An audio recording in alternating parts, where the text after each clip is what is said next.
네, 오늘은 센터 처치 네 번째 시간 도시파트입니다. 이 도시파트를 우리가 공부하는 이유는 명확하죠.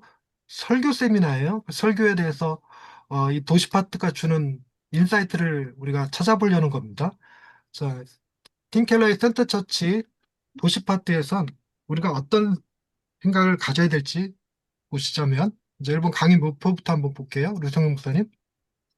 네, 이 강의의 목표는 센터 처치의 도시 상황화 파트를 단순한 이론이 아니라 오늘의 목회 현장과 도시 문화 속에서 복음을 어떻게 전하고 살아낼 것인가에 대한 실제적 틀로 이해하도록 돕는 데 있다. 특히 복음이 주는 겸손과 담대함, 상황화의 네 가지 기준, 도시를 바라보는 성경적 관점, 그리고 도시를 섬기는 교회의 태도를 함께 정리하는 데 목적이 있다. 네, 우리는 설교라는 것 자체가 개념이 하나님과 우리 사이의 관계를 그 주고받은 은혜를 우리가 성도에게 수평적으로 전달해야 되는 책임이 있어요. 그러니까 우리는 우리가 배운 능력 있고 공부한 스타일이 있으니까 내 스타일에 맞춰서 성경을 묵상하고 할 수 있지만 그런 학습이 안 돼 있는 교회들한테는 어떻게 전달할 거냐는 거예요. 우리가 늘 그런 갈등하죠. 내가 받은 인사이트가 너무 크고 좋은데 이거를 어떻게 전할 말이 없네? 어떻게 전달할 수가 없네? 예전에 무슨 광고에서 이게 남자한테 진짜 좋은데 이렇게 설명할 길이 없네? 이랬던 광고 마냥 그런 문제를 겪는단 말이에요.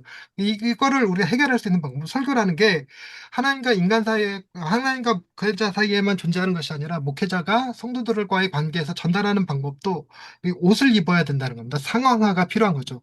근데 상황화에 대해서 잘못 상황화를 하게 될 경우 복음이 들려지지 않는다는 거예요. 그러니까 우리가 아무리 좋은 감동을 받았어도 원어 어쩌고 얘기하고 뭐 헬라어 어쩌고 얘기하고 뭐 알아들을 수 있나 못 알아듣지.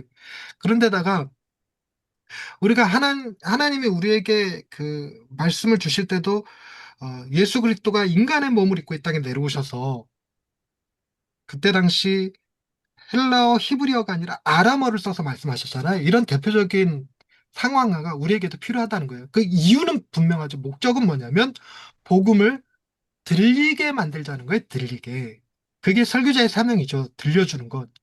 그래서 예전에 저 전도사 때 어떻게 애들한테 설교를 재밌게 전달할까? 이거 하면서 비유로 들었던 게 여러분 라면은 뭐에다 끓여 먹어야 맛있나요? 우리 그때 당시 양은 냄비였어요. 역시 라면은 양은 냄비지 이랬단 말이에요. 근데 애들한테는 그때 머그컵이 있었어요. 라면 머그컵. 그래서 양은 냄비는 어른들한테나 맞는 거지 애들한테는 맞추려면 라면이라는 내용 본질은 변하지 않아도 그걸 담아내는 그릇은 얼마든지 변할 수 있다는 거예요. 그게 머그컵일지라도. 그 복음을 우리가 설교하는 것도 마찬가지로 어떤 그릇에 담아낼 거냐 하는 것은 매우 중요한 거죠. 근데 이게 지나치게 상황화가 돼버리면 너무 지나치게 머그컵이다 보면 본질이 변할 수 있다는 거예요. 그러니까 복음이 그러니까 귀에 들리는 말이긴 한데 복음이 뭔지 모르겠다는 거지. 그 대표적인 예가 설교가 자기계발 수준으로 확 흘러버리는 거죠. 그럼 이걸 복음인지 자기계발 강인지 모르게 되는 거죠. 이런 이유가 생기는데 이런 문제에 대해서 어떻게 접근할 것인가 이거에 대한 인사이트를 팀킬러가 도시 파트에서 주고 있다는 것입니다. 두 번째 도입 백인만 목사님. 많은 목회자들이 도시 파트를 어려워한다. 복음 파트는 익숙하지만 도시로 넘어가면 문화 상황화, 세계관, 도시 사역 같은 말들이 갑자기 추상적으로 느껴진다. 그러나 핵심 질문은 이것이다. 복음을 바꾸지 않으면서 오늘 사람들이 이해할 수 있는 언어와 삶의 자리 속에 어떻게 들리게 할 것인가? 먼저 우리 자신의 상태부터 점검해야 한다. 복음을 알지만 여전히 도시에 대해 우월감이나 두려움을 가질 수 있다. 세속 문화를 보며 교만해지거나 반대로 움츠러들 수도 있다. 그러므로 도시와 상황을 말하기 전에 먼저 복음이 우리 안에서 겸손과 담대함으로 작동하고 있는지 살펴야 한다. 네, 이게 겸손하지 않으면 설교가 정죄로 흘러요. 그런 느낌 아시죠? 거설교자가 겸손하지 않으면 막 이렇게 살아야 된다, 저렇게 된다, 그야말로 잔소리로 흐르거든요. 근데 만약에 우리가 담대하지 않으면 또 무슨 문제가 생기냐면, 어, 설교할 때 눈치 보게 돼요. 좀 우리 전형적으로 아내 눈치 보지만 장로님들 눈치 보게 되고 교인들 눈치 보게 돼. 그래서 이 복음이 먼저 우리 안에 설교자의 마음에 겸손함과 담대함으로 자리 잡고 있느냐 이런 게 굉장히 중요하다라는 거예요. 그리고 이거는 도시를 바라보는 우리의 관점에도 적용되죠. 우리가 교만하게 도시를 바라보면 아예 세상 사람들은 다 죄악된 사람들이고 거기는 다 소돔과 고모라고 이렇게 생각하고 나만 옳은 거고 나만 의로운 자 이렇게 생각하면 이게 교만한 거고 두려움이면 여러분 이제 지금 시대가 두려움이라서 저를 목사라고 부르는 가게 안 가거든요. 저를 목사라고 부르는 저기 미용실 안 갑니다. 부끄러워서 못 가겠어. 그 여러분 차에 지금 교회 차들도 그 교회 이름 붙이잖아요. 예전에는 뗄 수 없는 걸로 붙였잖아, 그냥. 근데 지금은 자석으로 해서 다 뗄 수 있게 해놨어요. 그 필요에 따라서 떼버리는 거지. 이게 더 이상 담대함이 없어. 복음에 대한, 그러니까 이 교회를 바라보는 세상 사람들의 시선이 너무 따가우니까 위축돼 있단 말이에요. 그런 상황에서 우리가 복음을 어떻게 복음되이 전할 수 있겠느냐. 담대함이 필요한데 이 복음이 겸손함과 담대함을 일으키는 복음의 능력이 설교자들 마음 안에 있느냐, 이걸 어떻게 작동시킬 것이냐 하는 문제가 중요하다는 것입니다. 자, 이승훈 목사님, 본론 1번.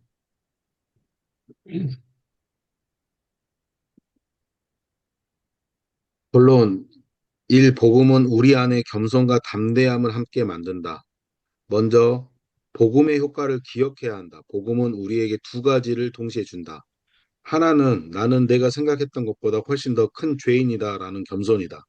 다른 하나는 나는 내가 기대했던 것보다 훨씬 더 큰 사랑을 받는 존재이다라는 담대함이다. 이 둘 중 하나라도 빠지면 도시를 대하는 태도가 무너진다. 겸손이 없으면 세상을 향해 우월감을 갖게 되고 담대함이 없으면 세상 문화를 두려워하며 움츠러들게 된다. 따라서 도시사역의 출발점은 전략보다 먼저 복음으로 형성된 마음이다. 네, 이 복음으로 형성된 마음이 우리 안에 없으면 이 센터처치 읽을 때 도시 파티에서 많은 목사님들이 위축돼요. 복음이 싹 잃어버려요. 그리고 세계관 이런 단어에 익숙치 않으시니까 어려워해. 뭔 말인지 모르겠다 그러고. 내가 사는 도시랑 다르다 그러고. 그래서 제가 센터처치 강의할 때마다 초기에 가장 많이 들었던 거, 그건 미국 상황에서나 맞는 거지. 한국 상황은 달라. 이런 표현들을 많이 들었어요. 근데 어쨌든 복음이 주는 능력, 이거는 거의 그냥 뭐 진리처럼 암기하면 좋겠어요. 복음은 우리에게 겸손과 담대함을 줘요. 반대로 복음이 없으면 우리는 항상 교만하거나 두려움에 빠집니다. 교만하거나 두려움에 빠져요.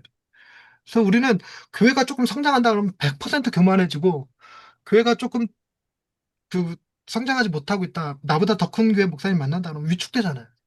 난 복음을 아무리 알아도 이 두 마음이 항상 있어요. 어디 가서 교만해지고 어디 가서 위축되고, 이게 계속 있어. 근데 이런 게 해결되지 않으면 우리가 설교에서 어떤 힘을 발휘하기가, 복음을 담대히 전하기가 쉽지 않겠죠.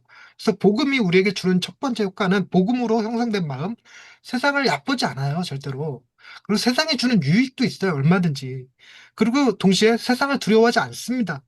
그 세상 사람들이 나한테 뭐라고 하든 나는 이미 하나님으로부터 충분히 사랑받는 존재라는 생각에 굳이 세상 사람들로부터 인정받지 않아도 된다는 마음이 들어야 복음을 있는 그대로 설파할 수 있죠.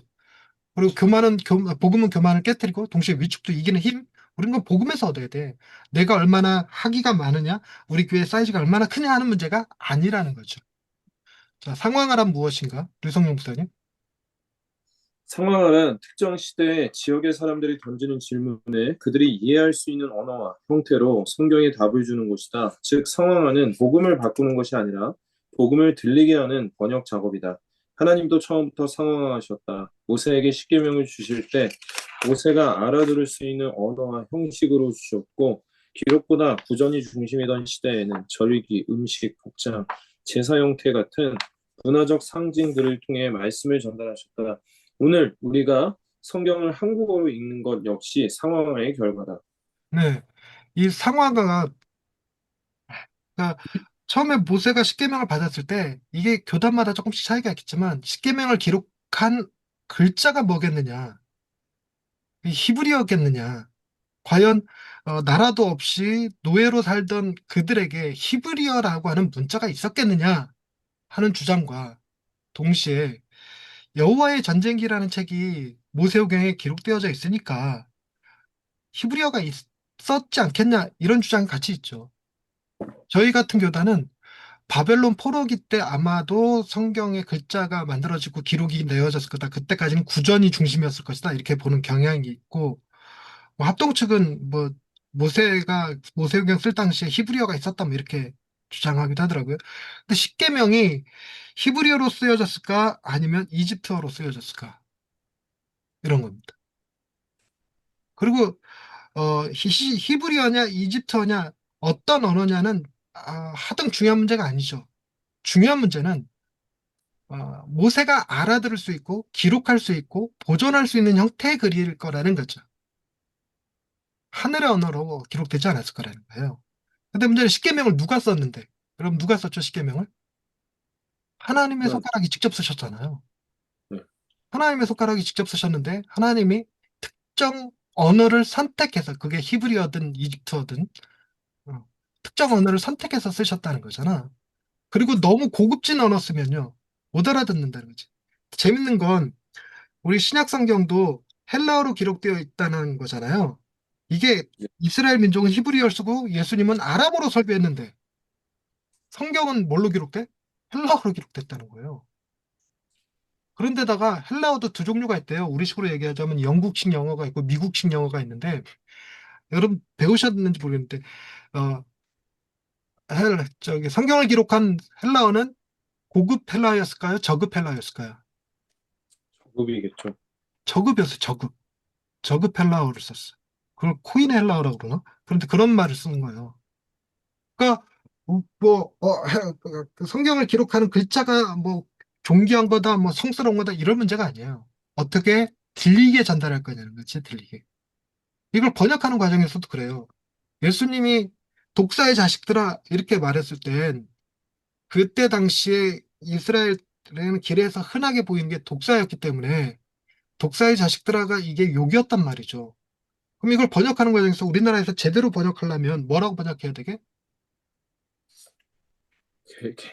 개새끼지, 개새끼. 우리나라는 길에 개가 많으니까 개를 중심으로 한 욕이 생긴 거고, 그래서 개새끼라고 해야지. 그러니까, 근데 우리는 독사의 자식들아 이렇게 번역을 하죠. 그 차마 성경에다 개새끼란 말을 쓸 수가 없으니까. 근데 어떤 번역본에는 개새끼란 말을 쓰는 번역도 있다고 해요. 제가 확인은 못 해봤어요. 그걸 다이나믹한 번역이라고 부르기도 하던데. 그래서 이 번역이라는 것 자체도 그런 의미를 가진다고 그러죠. 지금 우리가 쓰고 있는 건 개역개정 4판이거든요. 개역개정 4판이라는 개역 한글에 틀린 건데 3,500군데를 수정했고 그것이 개역개정 1판, 2판, 4판에서 계속 오류가 발견되고 지금 4판까지 개정이 된 건데 4판은 완전할까? 그것도 아닐 거란 말이죠. 우리 안에 오류가 있을 테니까. 그리고 시대가 다르고 상황이 다르다 보니까 아무래도 단어 쓰는 공식이 다를 테죠. 근데 이런 문제가 성경에만 있는 게 아니라 우리나라도 동일하게 이런 문제를 가지고 있는 게 여러분 우리나라는 유교 베이스의 기독교가 전달이 됐거든요. 그러니까 믿음, 기도, 충성, 사랑 이런 말들이 우리 유교가 가지고 있던 신의 예지, 충 이런 것과 다 맞물려 버렸어요. 그래서 유교에서 말하는 믿음, 신실함 이거를 그냥 뭐 성경에 말하는 페이스랑 같은 거다 이렇게 이해를 해버렸다는 거지. 그래서 우리나라는 기독교가 들어오기 좋은 토양을 가지고 있었다 이렇게 얘기하는데 동시에 기독교가 오해되고 왜곡될 소지가 너무 큰 채로 들어왔죠. 근데 이게 상황화의 문제라. 그래서 상황화에 대해서는 우리는 그건 절대 선택의 문제가 아닙니다. 내가 상황을 할 거냐 말 거냐. 지금 AI를 쓸 거냐 말 거냐가 선택의 문제가 아니에요. 이거는 필수예요. 근데 어떻게 쓸 거냐가 문제지. 그래서 우리의 핵심은 복음을 바꾸면 안 되는 건 맞지만 전달 방식은 번역돼야 돼요. C.S. 루이스가 자기 책에다 그런 얘기를 썼어요. 요즘 목사님들은 성경을 우리가 알아들을 수 있게 전달하는 방법을 모른다는 거예요. 그래서 목회자들 그 신학교에서 반드시 번역하는 훈련을 시켜야 된다는 거예요. 번역하는 훈련이라는 게 성경을 번역하는 게 아니라 이 시대 언어를 사용하는 방법을 가르쳐야 된다는 거라. C.S. 루이스도 고전이 아무리 많아도 고전을 이 시대 알아들을 수 있게 번역해서 소개하는 책이 없으면 말짱 꽝이라는 거지. 그 이 시대는 시대가 변하니까 나란 말 사람이 중국과 뒷기가 달라 그런다고 우리가 뒷기기란 말 쓸 수 있는 게 아니니까 번역하는 과정이 필요하다는 거예요. 근데 문제는 상황화를 반드시 해야 되지만 어떤 상황화를 해야 되는가? 너무 과도한 상황화를 해버리면 들리기는 하지만 복음이 사라지고, 너무 과소하게 상황을 해버리면 복음은 생생하게 살아있지만 전달이 안 된다는 문제가 있으니까 적, 적절한 상황화가 필요하겠죠. 그래서 상황화의 네 가지 기준을 보십시다. 이승우 목사님. 상황화의 네 가지 기준은 건전한 상황화, 충성스러운 상황화, 적극적인 상황화, 균형 잡힌 상황화다. 건전한 상황화는 건전한 상황화란 복음 자체의 본질과 독특성을 타협하지 않으면서 번역하고 적응하는 것이다. 말은 현재적으로 바꾸되 복음의 핵심은 잃지 않는 것이다. 복음의 능력이 사라지면 그것은 더 이상 건전한 상황화가 아니다. 또한 문화에 대한 유연성을 가져야 된다. 음식, 의복, 외적 스타일의 복음 자체가 아니다. 교회는 종종 이런 비본질을 절대화해서 사람을 밀어낸다. 복장을 이유로, 생활 습관을 이유로 교회 바깥 사람을 처음부터 배제하는 태도는 상황의 실패다. 이게 대표적인 예가 술, 담배죠. 술, 담배 하는 사람들 못 오게 만드는 거. 저 전도사 때 교회 뭐지? 추리닝에 슬리퍼 신고 머리는 떡져갖고 예배 시간에 오는 고등학생이 하나 있었어. 내가 갖고 걔 못 오게 했어. 이 하나님 앞에 오는데 이 꼬라지가 뭐냐고. 그랬더니 걔가 그 자리에서 울어. 그랬더니 옆에 있던 그러니까 집사님이 설명해 주는 거야. 얘 집에서 교회 못 나가게 하는데 씻고 나오면 교회 가는 줄 알고 못 나가게 하니까 이복장으로 나오면 뭐 PC방 가는가 보다 하고 그냥 가만히 둔다는 거예요. 그래서 교회 오려고 일부러 그렇게 온다는 거로. 담비야. 그러니까 내가 걔한테 야단치기 너무 부끄러워지는 거예요. 전 그때 당시엔 굉장한 율법주의자였기 때문에. 근데 이런 게 우리 안에 있잖아. 그래서 예배 시간이 11시인 건 마치 진리인 양 막 그렇게 됐던 거잖아요. 예배 시간이 11시인 건 이유는 아세요? 왜 11시 예배 드리는지? 옛날에는 농경문화였고, 목축문화였으니까 아침에 가축들 돌보고, 뭐, 먹이 주고, 월급 주고, 정리하고, 그리고 교회 올 수 있는 시간이 11시였대. 11시에 예배 안 드리면 이단인 줄 알았다니까, 내가 옛날에. 10시 예배거나 오후 2시 예배거나 이러면, 어떻게 주일날 오전에 예배를 안 드릴 수가 있지, 막 이래. 주일날 오전에 예배 드리는 건 대예배 이렇게 부를 정도였으니까. 그러니까 근데 만약에 반대로 너무 상황화 시켜버리면 이런 문제가 생기죠. 나 같은 죄인 살리신 뭐지? 이거를 나 같은 죄인이라고 안 하던데? 이거 맞나? 왜 갑자기 이상한 느낌이 들지? 그래서 어, 어, 나 같은 영혼 살리신 이렇게 바꾼대요. 죄인이란 말 싫어한다고. 음, 이게 지금 장난 같아도 요즘 초등학교에 운동회를 못 한대.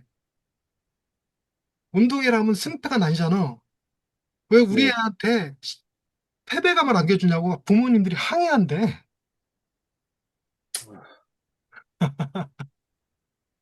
그러니까 우리가 본질은 지킬 때 형식은 좀 바꿀 필요가 있고 형식은 또 존중해 줄 필요도 있고 이래요. 그러니까 열린 예배 드릴 수도 있겠죠. 뭐 그리고 문화적 취향도 그러니까 팀켈러의 말은 그 도시마다 음악 스타일이 있다는 거예요. 그래서 팀켈러가 있는 곳은 재즈가 발달했다는 그래서 재즈 음악을 많이 쓴다는데 그러면 우리나라는 뽕짝 써야 되는 거 아닌가? 트로트? 요즘 트로트가 대세니까. 근데 트로트 쓰면 막 천박하다 막 이래버리는 경향이 있어서 어쨌든 우리도 문화적 취향이라는 게 있으니까 어찌됐건 상황화를 시켜야 될 건전한 상황화란 뭐냐? 복음의 능력 자체는 바꾸면 안 돼요. 우리가 절대 우리의 힘과 능력으로 구원받을 수 있는 거 아닙니다. 오직 예수 그리스도의 피, 예수 그리스도의 죽음으로만 구원받을 수 있어요. 이건 놓치면 안 돼. 그러나 이거를 전달하는 방식은 다양하게 바꿀 수 있겠죠. 자, 두 번째 충성스러운 상황화 임대호 목사님. 네, 들리세요? 네, 들려요. 네, 충성스러운 상황이란 문화가 소중히 여기는 가치와 갈망을 무시하지 않되 그것이 그리스도 안에서 어떻게 성취되고 정화되는지 보여주는 것이다. 우리는 사회가 추구하는 것들, 예를 들면 소유, 권력, 자유, 존경, 평판, 의무, 성공 같은 것들이 왜 매력적인 것인지 먼저 인정해야 한다. 사람들은 그것들을 통해 자신을 세우고 싶어 한다. 그러나 그런 가치들은 성취되어도 불안하고 잃을까 봐 두려우며 결국 우리를 자유롭게 하지 못한다. 복음은 그 갈망을 무시하지 않고 예수 안에서 더 깊고 안전한 성취가 있음을 보여준다. 네. 이게 이제 우리가 설교할 때 이 기준점인데 여러분 설교할 때 우리의 갈망을 죄악시하는 것은 잘못된 방식입니다. 예수님이 이루시는 방법은 우리의 갈망을 예수님의 방식으로 채우시는 거예요. 우리 유명해지고 싶고 안전해지고 싶고 부자 되고 싶죠. 그거를 그렇게 생각하는 거는 교만한 거야, 잘못된 거야, 타치야 뭐 이렇게 얘기하는 게 아니에요. 그렇게 얘기하는 게 아니라 너에게는 더 큰 재산이 있다. 너는 하나님의 상속자다. 하나님의 모든 것이 다 네 거다. 이런 식으로 우리의 갈망을 그분의 방식으로 채우는 거지. 근데 설교를 인간이 가지고 있는 욕심과 갈망들을 자꾸 죄로 지적해버리는 경향이 있어. 그래서 뭘 해야 되냐면 금욕해야 될 것 같이 얘기하고 절제해야 될 것 같이 얘기하는데 복음은 그렇지 않습니다. 우리의 갈망을 복음으로 해소시켜 주는 거예요.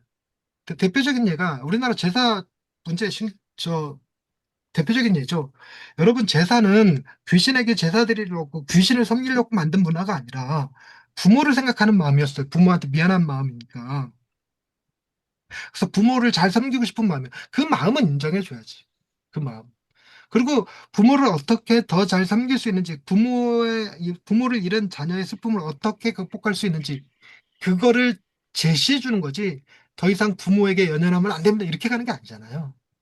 그러니까 우리의 갈망을 주님은 당신의 방식으로 더 깊이, 더 풍성하게 채우실 수 있는 분임을 제시해 줘야지.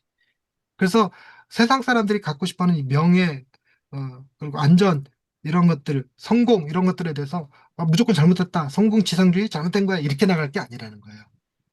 제가 이번 주 설교가 어, 예수님이 예루살렘에 입성할 때 사람들이 하늘의 평안이로다 이거 외치는데 평화로다 이거 외치는데 예수님께서 너희가 평화를 알았더라면 좋았을 것을 이러면서 우셔요. 그러니까 세상 사람들이 생각하는 평화와 예수님이 말씀하시는 평화가 달라.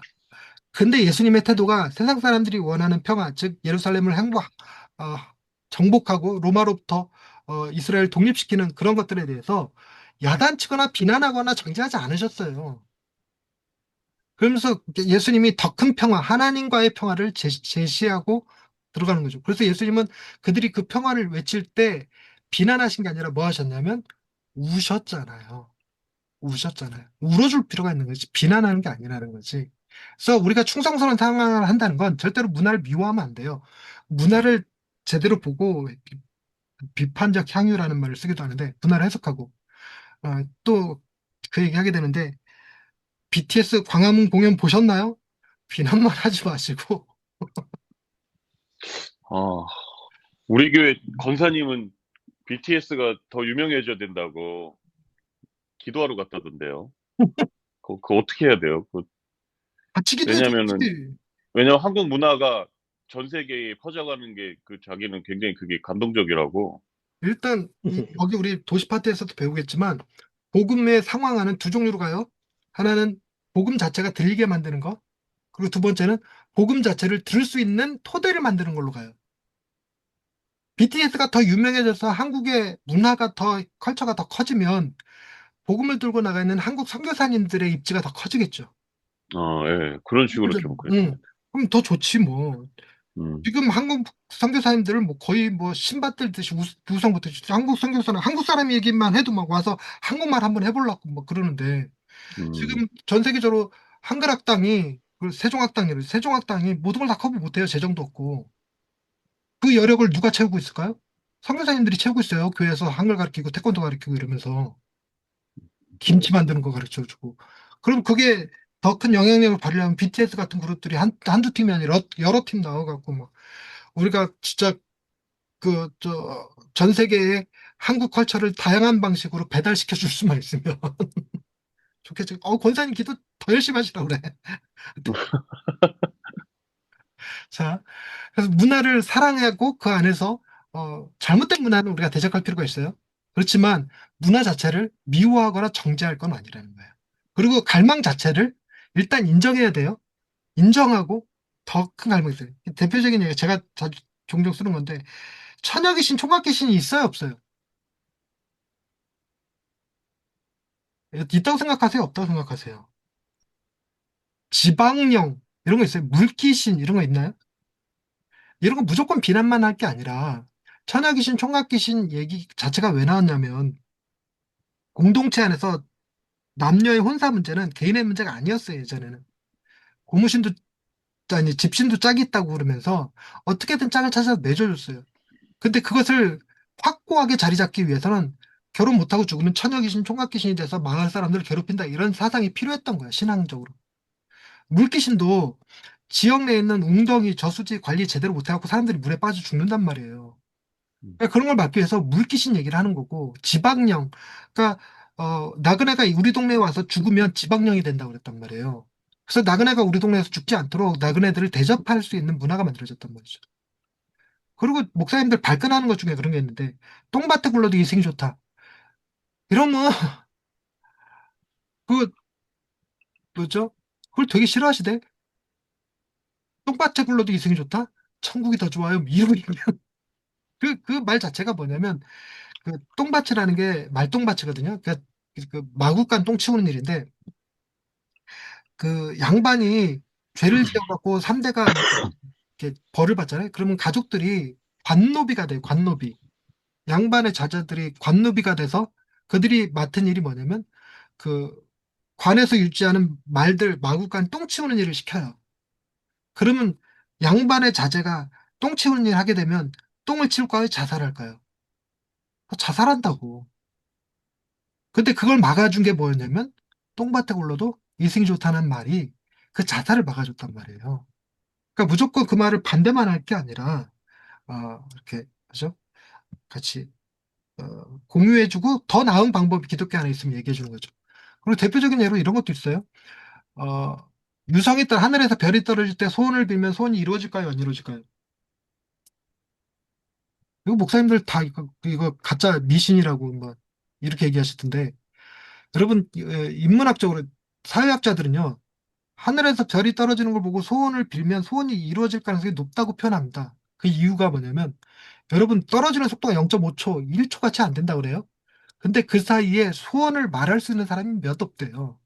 제가 실제로도 청소년 애들 집회 갖고 야 니들 소원이 뭐야 이랬을 때 이 소리 안 하는 놈 한 번도 못 봤어.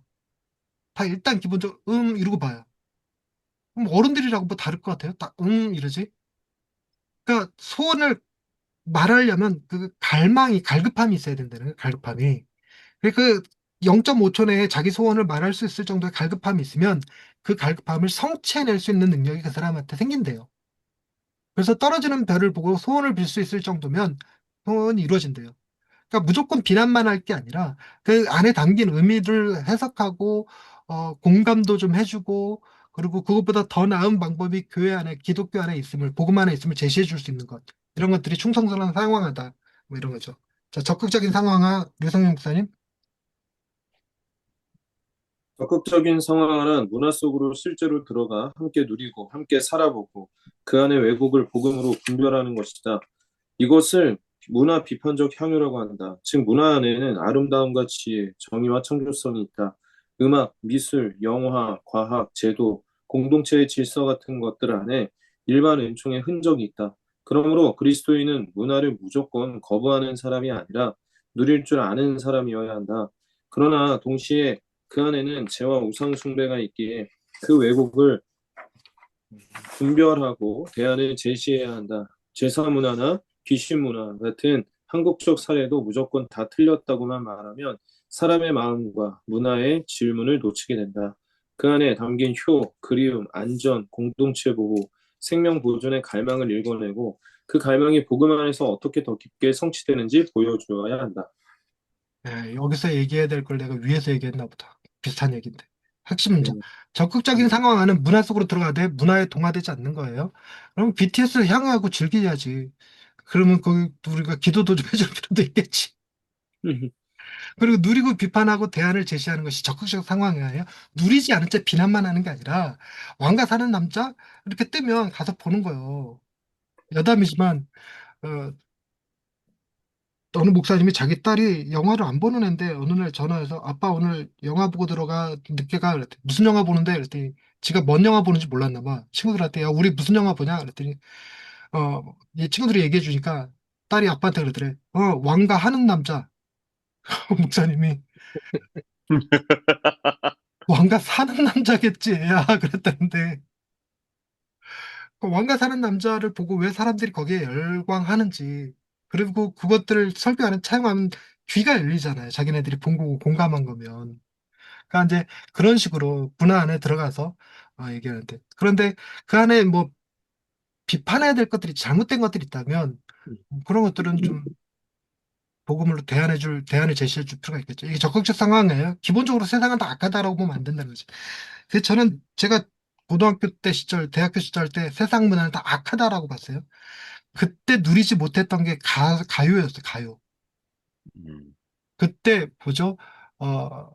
진우션의 진우션 얘네들이 나와서 힙합 한다고 랩하면서 막 쇠사슬 같은 거 목에 칭칭 감고 나왔을 때 얘네들 사탄이라고 그랬단 말이에요. 션이 그렇게 믿음 좀 크리스찬인 줄 몰랐던 거지. 그, 아, 그래서 그 다음에서야 뭐죠? 어, 무한도전인가? 거기서 토터즐이라는 걸 했어. 토요일은 즐거워. 그거를 했는데, 와, 그때 이정현, 뭐 이렇게, 걔 완전히 마귀같이 해갖고 나와갖고 새끼손가락 이래가면서 막 노래 불렀을 때, 그게 그렇게 좋은 건 줄 모르고 그때 당시엔 다 그 죄악시 했던 건데, 이게 잘못된 거였지, 뭐. 자, 균형 잡힌 상황아, 박인보 목사님.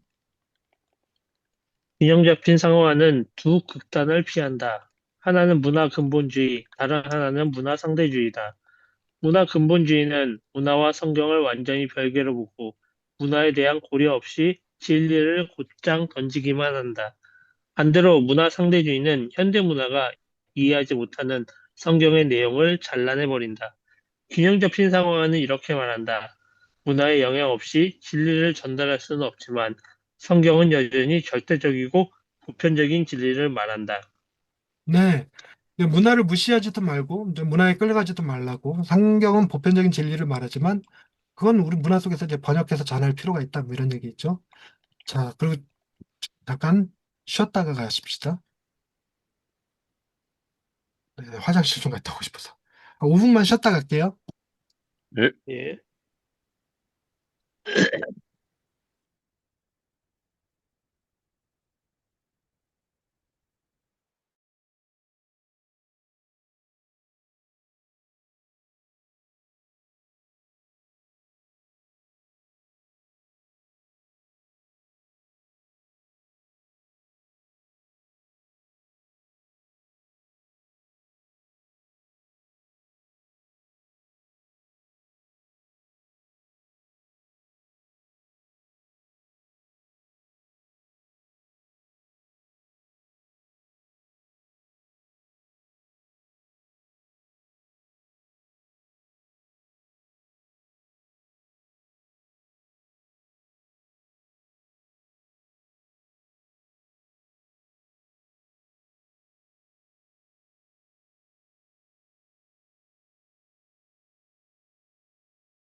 시작합시다.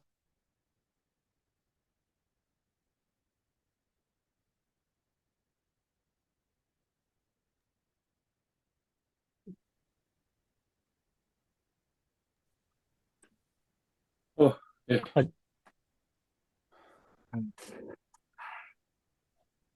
아, 왜 도시를 알아야 하는가? 임대호 목사님 읽어주세요. 목사님 됐다. 종종 나는 시골 목회자인데 왜 도시를 배워야 하느냐는 질문을 받는다. 답은 간단하다. 오늘 우리는 어디에 살든 이미 도시 문화 안에서 산다.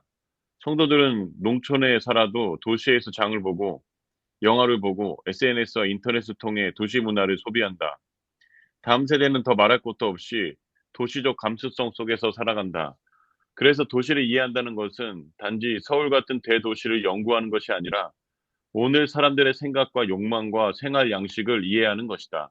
네, 우리가 도시를 알아야 될 필요가 있는 게 내가 사는 곳이 시골이니까 도시 목회 필요 없어 이런 게 아니라 도시의 생활 양식이 점점 시골에까지 다 뻗쳐가고 있어요.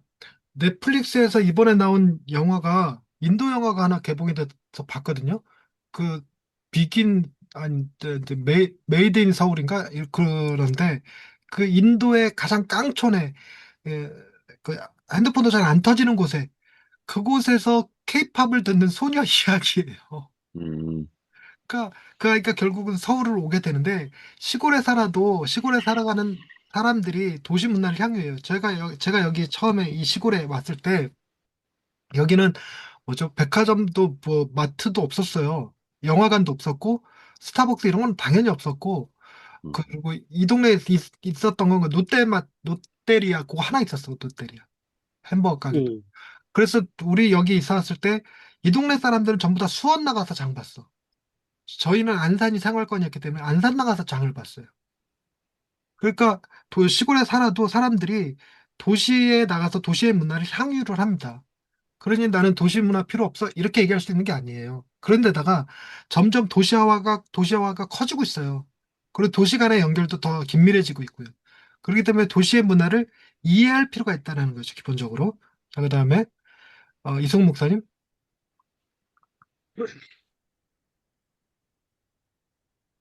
성경은 도시를 부정적으로만 보지 않는다. 성경은 도시를 한쪽으로만 보지 않는다.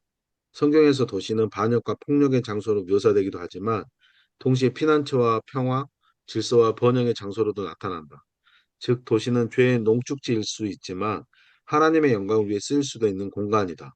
따라서 교회의 목표는 도시를 미워하는 것도 도시를 정복하는 것도 아니라 도시 안의 왜곡을 거슬러 하나님의 뜻에 맞는 질서와 평화를 드러내는 것이다. 네, 도시가 부정적이지만 않아요. 기본적으로 바울이 도시 이렇게 움직이면서 복음을 전하기도 했고, 그리고 제가 그 요즘 구약 설교를 하면서 에스겔서, 예레미야서 이런 것들을 보는데, 그러죠. 4대 제국이라는 개념이 있잖아요. 아빠페로, 아수르, 바벨론, 페르시아, 로마. 그러니까 이 4대 제국이 성경의 문화 배경이거든요. 선지서들은 다 여기서 나왔고, 그리고 역대기서, 뭐 열왕기서 다 이때 쓰여졌던 거라고 표현하기도 하죠. 그렇기 때문에 이 4대 제국에 대한 이해도 필요한데, 예레미야가 독특한 표현을 썼잖아요. 예레미야가 재밌는 게 예레미야는 남유다가 멸망할 때 그때 이스라엘의 남은 선지자였고 에스겔은 포로로 끌려갔던 사람들의 그 서민들과 함께했던 선지자가 에스겔이었고 왕궁에도 선지자가 하나 있었죠. 다니엘. 근데 이 세 사람이 굉장히 중요한 위치를 차지하는데 이 예레미야가 니들 바벨론에 끌려가거든 거기서 게릴라 하라 뭐 이런 거 얘기 안 하죠. 뭐라고 그러냐면 바벨론의 도시를 축복하고 거기서 결혼하고 그들을 위해서 기도해주고 그렇게 살라고 얘기해요. 도시를 바벨론은 전형적인 악의 도시라고 얘기하지 않는다는 거예요. 도시를 부정적으로 보지 않는 또 다른 케이스가 요나서만 봐도 그렇잖아요. 니네가 악하기만 해도 하나님 그 니네의 선악을 분별하지 못하는 뭐 사람 자가 뭐 몇 명 있고 동물이 몇 개가 있는데 내가 당연히 사랑해야 되지 않겠냐 이렇게 얘기하시는 것만 봐도 도시는 부정적인 게 아니죠. 근데 우리는 가인성이라는 이 가인성 맞나요? 에녹성. 에녹 아, 누가 좀 도와줘봐. 에녹성인가요? 가인이 지은 첫 번째 성. 그 폭력의 도시 그리고 소돔과 고모라 이런 개념이 있어갖고 도시를 나쁘게 보는데 그렇지 않습니다. 그리고 궁극적으로 하나님의 나라가 완성되는 도시를 시온성이라고 부르죠. 시온성. 그렇기 때문에 도시 자체는 어, 악한 존재가 아니라는 겁니다. 그러니까 도시가 복음으로 변화돼서 하나님의 일에 쓰임 받을 수 있으면 굉장히 큰 영향을 발휘하겠죠. 이번에 BTS가 광화문에서 공연한 것 때문에 서울시가 그런 역할을 감당할 수 있으면 참 좋겠다는 생각하는데 지금까지는 맨해탄이 그 역할을 했죠. 맨해탄에서 뭐가 유행했다면 전 세계적으로 다 퍼졌고 중요한 사람들은 다 맨해탄으로 모였고 막 그랬던 거니까. 그래서 팀켈러도 맨해탄에서 사역하니까 전 세계적으로 유명해져 버리잖아. 도시가 그런 영향이 있어요. 복음의 파급력이 있는 거죠. 그다음에 백인범 목사님. 도시의 특징과 도시사역의 중요성. 도시의 특징을 몇 가지로 정리하면 도시에는 안전과 안정, 다양성, 생산성, 창조성, 질서가 있다. 사람이 많이 모이는 곳이기에 경제, 문화, 정치의 질서가 필요하고 그 안에서 새로운 시너지와 변화가 일어난다. 또 도시는 문화적 중심지, 국제적 중심지, 개인적 중심지다. 도시가 생산한 문화가 지역 전체로 퍼지고 이제는 나라보다 도시와 도시가 더 직접 연결되며 전통 공동체에서 조금 더 떨어져 나온 개인들이 복음을 접할 기회도 많다. 그래서 도시 안에 복음으로 재형성된 사람들이 예술, 법, 경제, 상업, 교육, 공공 영역 속으로 들어가야 한다. 교회 안 숫자만으로는 도시가 바뀌지 않는다. 문화 속에 들어간 복음적 사람들이 있어야 도시가 변한다. 네, 우리가 이 핵심, 도시를 배우는 이유가 도시의 사람들은 어떤 생각을 가지고 살아가는지를 알아야 그들의 언어로 상황화된 언어로 복음을 전할 수 있으니까 꼭 필요한 일이 작업이기도 하죠. 지금 선교에 대한 마인드도 바뀌고 있다고 그래요. 예전에는 선교가 국가 경계선을 넘어가야지 선교라고 얘기했어요. 그런데 선교라는 말 자체가 우리가 인도를 선교한다 그럴 때 인도 땅을 선교하는 게 아니잖아요. 인도 사람들에게 선교하는 거지. 그래서 선교의 마인드가 어떻게 바뀌었냐면 인도에 가서 인도 사람들을 선교하는 것보다 더 효과적인 게 인도 땅을 벗어나서 자기네들 공동체를 벗어나서 한국에 들어와 있는 인도 사람들을 선교하는 게 더 큰 효과를 발휘한대요. 그래서 인도에서 박해가 일어나고 선교사님들이 많이 빠져나오고 중국도 마찬가지로 많이 빠져나왔는데 그렇게 한국에 들어와서 외국인들 상대로 목회하는 사람들을 선교사로 인정하지 않아서 교회에서 선교비 지원을 안 했는데 지금은 바뀌었다고 그래요. 지금 바뀌어서 한국 땅에서 그걸 무지개 교회라고 레인보우 처치라고 부르던데 그 한국에 나와 있는 외국인들은 자신들의 종교를 선택하기가 비교적 쉬워요. 뭐라고 하는 공동체가 주변에 없기 때문에. 그래서 이 공동체가 그 도시가 훨씬 더 큰 기회도 주고 복음이 들어갈 수 있는 좋은 길도 만들어준다는 거예요. 그래서 도시에 대한 이해를 가질 필요가 있는데 도시는 문화적 중심지, 도시로 다 모여요. 우리가 공연을 한다면 어디서 공연하는 게 제일 좋죠? 서울에 사는 거죠. 우리 GCM도 마찬가지로 어, 한국에 GCM이 들어서 초창기만 해도 GCM 서울지부, GCM 부산지부 이렇게 만들어야 된다 얘기했었거든요. 근데 서울에만 집중하고 있어. 서울에만. 그 지방에 있는 사람들 올라오기 힘들으니까 뭐 지방으로 뭐 돌면서 GCM, 미니 GCM 하자 뭐 이런 얘기도 나왔었는데 결국은 안 이루어졌지만 어쨌든 도시가 중심지 역할을 합니다. 그래서 제가 프라이부르크 갔을 때 거기는 수원과 연결이 돼 있더라고요. 수원시 깃발이 꽂혀 있더라고. 프라이부르크에. 그렇게 연결이 되니까 도시 안에서 우리가 살아가는 것이 거기 안에서 제공하는 안정 이런 것들이 굉장히 좋아요. 다만 도시가 다 좋기만은 하진 않겠죠. 어느 한 군데 무너진 벽이 있을 거란 말이에요. 그 무너진 벽이라는 게 그렇죠. 도시 안에서 적응 못하고 소외된 사람들, 성공지상주의에 빠진 사람들, 그리고 뭐죠? 가난한 사람들, 병든 사람들, 그 연약한 사람들, 이런 사람들, 무너진 벽을 우리가 막아설 수만 있다면, 그 무너진 벽을 보수할 수만 있다면, 그럼 도시가 갖는 영향력은 극대화될 수 있겠죠. 이런 걸 하기 위해서라도 도시를 이해하는 게 필요하고 그리고 복음으로 변화된 사람들이 도시 안에 들어가서 도시를 향유하면서 도시를 섬기는 게 매우 중요한 일이라고 보는 겁니다. 거기에 목표가 있다는 거죠. 그래서 복음은 예배당 안에 머무르지 않고 도시의 다양한 영역들 속에 들어가서 복음으로 변화된 사람들이 겸손함과 담대함을 갖춘 사람들이 글도 쓰고 법도 만들고 물건도 만들고 장사도 하고 이렇게 할 때 비로소 도시가 어, 안전한 도시가 될 수 있다고 그죠. 외국 사람들이 한국에 오면 제일 하고 싶은 게 그거라대. 밤에 나가 돌아다니기. 음, 심해. 정말 안전이 우리나라 치안이 그렇게 좋다고? 네, 네, 맞습니다. 네, 그 미국 서부 라스베이거스 그쪽으로 여행 갔을 때 제가 저 호텔에서 밤에 9시에 그 마트에 가서 음료수 사온다 그랬더니 가이드가 기겁을 하더라고. 목사님 가시다 총 맞아요. 근데 우리나라 같으면 그런 말 하겠냐고. 어찌됐건, 네. 그리고 환경적으로도 이런 안전을 보장하는 대표적인 도시가 있죠. 맞춰주세요. 비성 도피성 있잖아요. 음. 그러니까 도시는 그런 장점들이 있는 거예요. 자, 그 다음, 류성 목사님. 교회가 도시 앞에서 빠지기 쉬운 함정. 교회가 도시 앞에서 여러 문제를 드러낸다.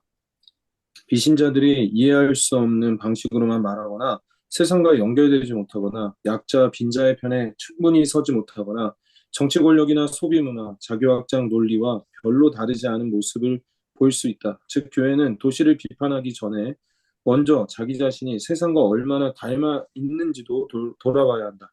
네, 이것 때문에 우리가 GCM을 하면서 도시 안에 교회 개척 이거 할 때 그 도시를 바라보는 이 목회자들, 그 개척자들의 마인드가 바뀌어야 된다고 생각해요. 그게 뭐였냐면, 그래서 예전에 우리가 도시에서 개척하는 이유는 도시가 개척하기 좋은 환경이다. 즉, 도시를 이용해 먹을 수 있잖아. 거기에 아파트 단지 들어서고 이러니까 상가 얻어갖고 교회를 개척하는 방식. 근데 지금은 도시에다 개척하는 이유는 도시를 섬기기 위해서 개척한다는 거예요. 도시를 이용하자는 게 아니라 도시를 섬기기 위해서. 그래서 도시 비전 얘기할 땐 우리는 도시를 섬기는 거지 도시를 이용하자는 게 아니에요. 그래서 뭐죠? 연합 행사 이런 거 할 때 교회 이름 내세우지 말고 전도지 뿌리지 말고 이런 거 하는 거죠.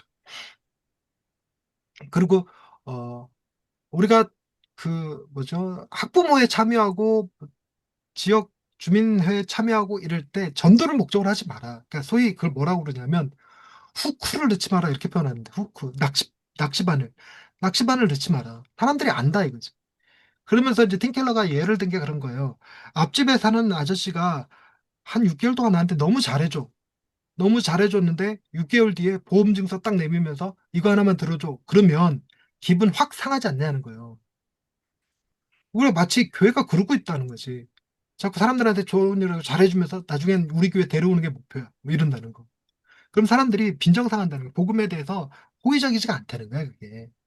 그러면서 이제 도시를 섬길 마인드를 가지고 품다 보면 사람들이 이 사람들은 뭔가 다르다고 궁금증 가지고 들어올 수는 있어도 우리가 그렇게 후크 집어넣어서 할 건 아니라는 거예요. 근데 그런 함정에 너무 많이 빠져요, 교회가. 우리가 길거리에서 뭐죠? 아침에 출근한 사람들한테 커피 주고 붕어빵 주고 뭐 때문에? 전도지 뿌리려고. 우리 교회 나오라고 하는 거잖아. 단순히 아침에 밥 못 먹은 사람들 섬기겠다 이런 느낌이 아닌 거잖아. 그러니까 이러지 말라라는 거예요. 이런 함정에 빠지지 말라는 거죠. 자, 그 다음 임대호 목사님. 도시를 위한 교회의 태도, 어째 목사님? 네. 겸손, 자신감, 용기. 도시를 섬기기 위해 겸손, 자신감, 용기가 필요하다. 겸손. 도시가 주는 유익을 인정하고 감사하는 태도다. 도시는 치안, 서비스, 문화, 인프라, 연결성을 제공한다. 비그리스도인들도 도시를 위해 실제로 많은 일을 하고 있다. 그 사실 앞에서 교회는 먼저 겸손해야 한다. 2. 자신감. 동시에 교회는 도시를 위해 실제로 유익을 줄 수 있다는 자신감을 가져야 한다. 약자 돌봄, 공동선, 문화적 대안, 공동체적 회복, 희생적 섬김의 능력을 복음이 낳기 때문이다. 용기. 도시 속으로 실제로 들어가 함께 살아보려면 용기가 필요하다. 낯선 문화 안에서 불신자들과 어울리며 자기 경계심을 내려놓고 섬기려면 용기가 있어야 한다. 복음은 바로 그 자연적인 이기심을 깨뜨리고 그리스도인이 도시 전체의 유익을 위해 살도록 이끈다. 네. 먼저 우리가 겸손할 필요가 있는데요. 여러분, 넌 크리스찬들이 있어야 하나님에 대한 폭넓은 지혜를 가질 수가 있다고 표현해요. 우리끼리 만나서 얘기하면 하나님에 대해서 단편적인 지식밖에 모른대. 세상 사람들이 신을 왜 부정하는지, 왜 미워하는지, 왜 비난하는지에 대한 알면 그거에 대한 답변을 하는 과정 속에서 하나님에 대해서 또 다른 면들을 더 많이 알 수 있게 된다는 거예요. 그래서 반사 이익을 얻는 측면도 분명히 있죠. 그런 측면에서 우리가 세상을 마냥 비난만 할 게 아니라는 거예요. 우리가 도시 안에서 교회를 개척하고 섬길 수 있는 것도 도시가 주는 안정감 이런 것도 우리도 누리잖아요. 인프라도 누리고. 그러니까 그러면서 도시를 비난할 일은 아닌 거죠. 그러니까 그 교회 앞에서 아니 도시 앞에서 교회는 겸손한 모습을 취할 필요가 있습니다. 일단. 그리고 두 번째로 자신감. 네. 도시 안에 뭐죠? 어, 신도시가 깊게 만들어지면 반드시 도시 계획자들이 그 안에 집어넣는 게 종교부지예요, 종교부지. 그러니까 교회가 몇 개가 있느냐에 따라서 그 동네 치안이 달라져요. 분위기가 달라지고.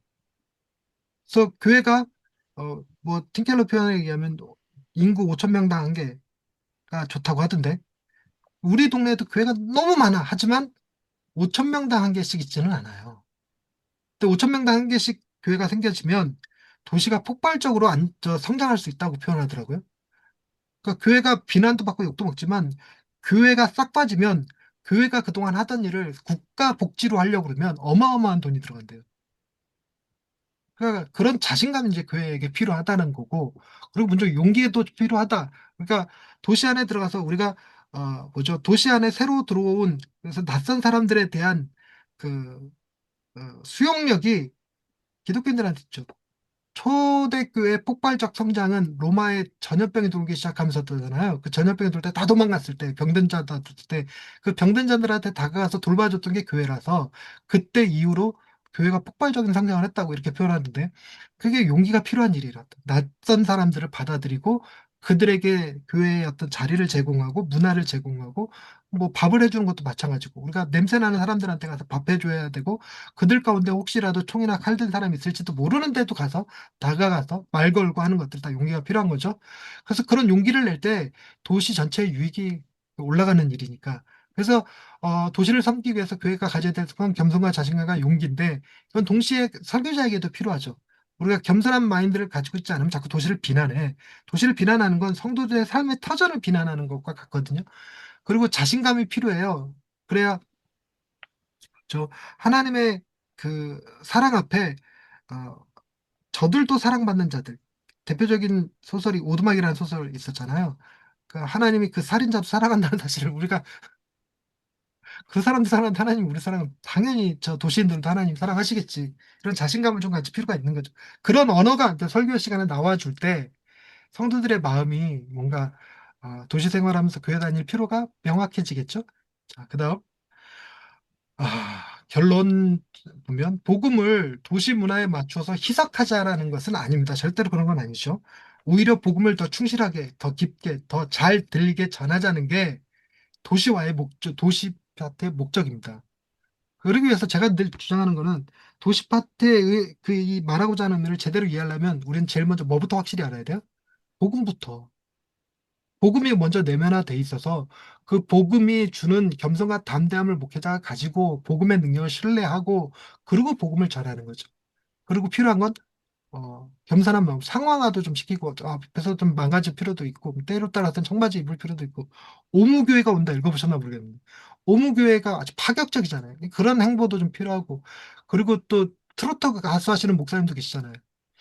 트로트 가수 하시는 목사님하고 저하고 패친인데 그분한테 말 걸었다가 그분이 대꾸 안 하고 뭐지 그 실무진이 대꾸하는 바람에 민망했던 적이 있었는데 나중에 그 목사님 성함도 생각이 안 나. 그 목사님이 나중에 개인톡을 따로 보내셨다고 죄송하다고 이러면서 트로트 가수 트로트 목사님 막 사람들이 비난하긴 하지만 비난하는 사람들도 있지만 그러나 그런 시도들이 필요하죠. 그런데 그게 복음을 희석하자는 게 아니잖아요. 복음을 들리게 만들어 주자는. 그래서 난 그 목사님 노래 좋아하진 않아요. 난 트로트를 안 좋아하기 때문에. 근데 그 목사님 공연 문화는 너무 좋더라고. 권사님들이 뛰니까. 애들 막 뛰면서 찬양하던 찬양 집회가 권사님들도 뛰게 만들더라고. 트로트로 하니까. 근데 음. 그런 것들은 나름 좋아 보여요. 그래서 뭐죠? 이제 어, 영웅. 무슨 영웅이지? 임영웅? 임영웅. 임영웅 모시고 교회 찬양 집회하는 날이 있지 않을까? 자, 그래서 도시를 죄의 공간으로만 보지 말고 하나님의 영광을 위해서 섬길 수 있는 공간으로 바라보자. 그래서 도시에 대해서 좀 더 개방적인 그리고 적극적인 마인드로 들어가 보자. 그렇게 해서 그 안에서 건전하고 충성스럽고 적극적이며 균형 잡힌 상황을 통해서 복음을 사람들에게 실제로 들리게 해야 된다. 이거죠. 결국 도시사역의 목표는 도시를 이용하는 교회를 만드는 것이 아니라 도시 모든 사람의 유익을 위해서 살아가는 그리스도인을 세우는 데 있다. 기본적으로 설교할 때 우리의 마인드는 성도들이 살아가는 삶의 터전을 부정할 필요가 없어요. 부정했어도 안 되고 그들의 삶의 터전을 우리도 같이 향유하고 누릴 줄 알아야 돼. 그래서 틴켈러 목사님 책 읽다 보면 그런 얘기 많이 해요. 소설 얘기 많이 하고 영화 얘기 많이 해요. 책 속에서. 그래서 우리는 내가 안 봤던 소설이고 안 봤던 영화니까 자꾸 그 자료를 다 찾아보고 이런 C.S. 루이스 책이라든가 이 반지의 제왕 누가 썼지? 이분의 책, 톨킨. 톨킨의 책들 막 찾아서 보는 거 이런 것들도 제가 틴켈러 책을 좀 더 이해하려고 했던 건데 이런 게 뭐, 성도들의 삶에 그들의 언어에 들어가 있으니까 그 문화를 우리가 향유할 수 있을 때 그들이 공감할 수 있는 사람들의 말, 대사 이런 거, 가사 이런 거 가지고 복음을 더 잘 이해시킬 수 있다라는 거예요. 그 예전에 제가 어느 교회 친구한테 들은 얘기인데 그 친구 목사님이 설교 시간에 자꾸 얼굴도 못생긴 것들이 뭐 이런 얘기 한대요. 그래서 그 교회는 성도들한테 반드시 개그 콘서트 보는 게 그게 의무였다네. 목사님이 개그 콘서트 보시고 거기서 나온 거 가지고 자꾸 예화를 쓰시니까. 그래서 저는 도깨비라는 드라마 봤을 때도 야, 도깨비 안에서 정말 복음적인 요소가 많구나. 생각할 거리들 많구나. 그리고 캐대언도 마찬가지였고. 그래갖고 저 교회들한테 캐대언 봐라. 도깨비 봐라. 그래야 내 설교가 좀 더 쉽게 이해될 거다. 이런 얘기 종종 하곤 했었는데. 틴켈러는 내가 도시를 향유하고 있다는 걸 설교 시간에 표현해 줄 수 있어야 한다고 하더라고요. 그래야 성도들의 마음을 열 수가 있다. 뭐 이런 표현을 쓰거든요. 그래서 저는 BTS 이번에 광화문 공연 BTS를 난 팬이 아니었지만 광화문 공연이 워낙 핫 이슈로 뉴스에 자꾸 나오니까 일부러 시간 맞춰서 봤어요. 그, 그 얘기를 이제 교인들한테 좀 하려고 했는데 교인들이 안 봤더라고. 그리고 뭐지? 제가 청년부 집회를 맡아서 갈 때, 어, 사피엔스, 유발 하라리가 썼던 사피엔스가 청년들 사이에서 어마어마한 히트를 쳤다는 거예요. 그래갖고 그 책 되게 두꺼워요. 480페이지인가? 음. 그 책을 읽고, 그것도 여러 번 읽었어요. 두 번인가 읽고, 이해하고, 요약도 하고, 그러고 가서 설교 시간에 녹여내려고, 그리고 딱 갔는데, 한 300명인가 모인 청년들 중에 사피엔스 읽은 놈이 없어.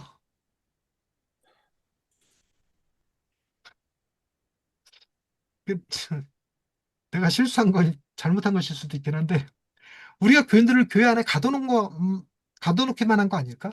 그죠? 도시를 좀 향유할 필요가 있다. 네. 자, 나눔 질문.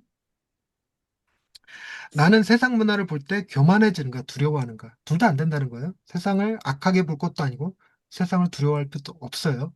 우리는 향유할 필요가, 비판적 향유. 할 필요가 있죠. 나는 상황화를 타협으로 오해하고 있지 않은가?